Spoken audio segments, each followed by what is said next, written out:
As airstrikes pound Islamic State targets in the Syrian town of Kobani, and as bullets fly in the latest battle for control, attention is turning to the coming winter.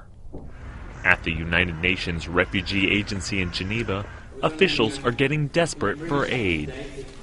We are very concerned by an over $58 million funding shortfall that could leave as many as 1 million people without proper help. This is partly due to this sharp increase of internal displacement that we have witnessed in Iraq.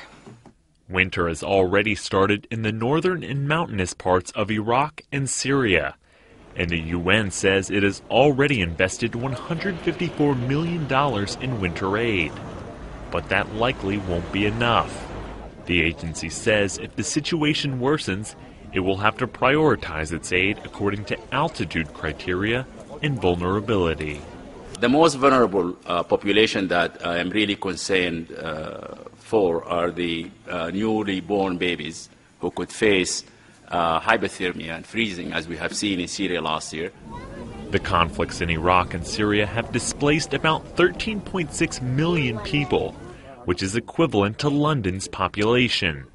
Additionally, the fact that the displaced people are constantly on the move complicates the work for the UN.